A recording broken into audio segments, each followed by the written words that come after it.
लंबे समय से चले आ रहे कांग्रेस नेता राहुल गांधी की नागरिकता मामले पर अब इलाहाबाद हाईकोर्ट की लखनऊ बेंच ने बड़ा फैसला सुनाया है। लखनऊ बेंच ने राहुल गांधी की ब्रिटिश नागरिकता बताने वाले केस को बंद कर दिया है।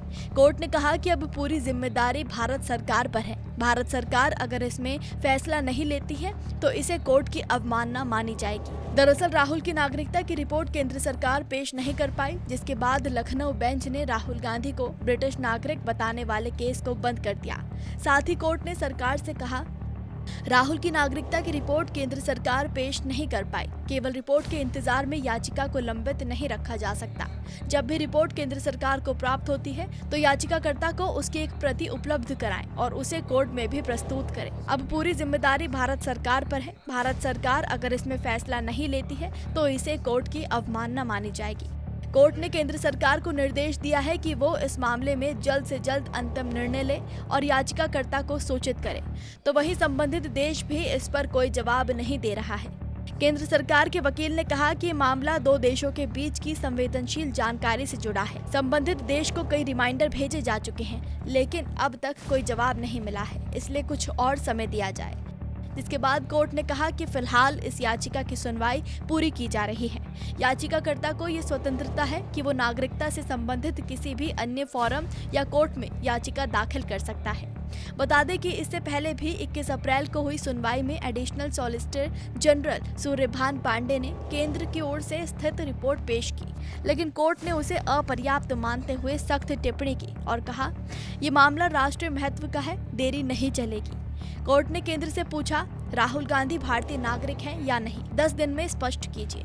हैरानी की बात ये रही कि राहुल गांधी की ओर से कोई वकील अदालत में पेश नहीं हुआ।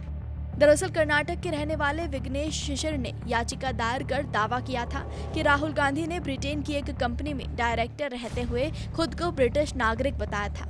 याचिकाकर्ता ने चुनाव आयोग के दिशा निर्देशों का हवाला देते हुए कहा कि दोहरी नागरिकता रखने वाला व्यक्ति चुनाव लड़ने के योग्य नहीं है। विघ्नेश शिशिर ने भारतीय नागरिकता अधिनियम 1955 की धारा 9(2) के तहत राहुल गांधी की भारतीय नागरिकता रद्द करने की मांग की थी। याचिकाकर्ता ने यह भी दावा किया था कि राहुल गांधी की दोहरी नागरिकता के बारे में उन्होंने 2 बार सक्षम प्राधिकारी को शिकायत भेजी थी, लेकिन कोई कार्रवाई नहीं होने पर यह मौजूदा याचिका दाखिल की गई है। बता दें कि भारतीय संविधान के अनुच्छेद 9 के अनुसार कोई भी व्यक्ति एक साथ भारतीय और किसी अन्य देश की नागरिकता नहीं रख सकता। भाजपा नेता सुब्रमण्यम स्वामी ने भी दिल्ली हाईकोर्ट में राहुल गांधी की नागरिकता को लेकर ऐसी ही याचिका दायर की थी। हालांकि न्यायालय ने कहा था कि इलाहाबाद हाईकोर्ट की पीठ के समक्ष दायर याचिकाओं पर स्पष्टता मिलने के बाद वो मामले की सुनवाई करेगा। गृह मंत्रालय ने हाईकोर्ट में बताया था कि उन्होंने यूके सरकार को लेटर लिखा। यूनियन ऑफ इंडिया की ओर से पेश वकील ने कहा था कि हमें और समय दिया जाए, पूरे मामले में क्या जांच हो रही है इसकी पूरी रिपोर्ट 8 सप्ताह में तैयार करके पेश कर देंगे। लेकिन अब कोर्ट ने रिपोर्ट के अभाव में राहुल गांधी के इस केस को बंद कर दिया है। नमस्कार, मैं हूं मानक गुप्ता। अगर आपको हमारा ये वीडियो पसंद आया हो तो इसे लाइक और शेयर जरूर करें, और हाँ, हमें सब्सक्राइब और फॉलो करना ना भूलें ताकि आप देश और दुनिया की कोई खबर मिस ना करें। तो जुड़े रहिए हमारे साथ और देखते रहिए न्यूज़ 24।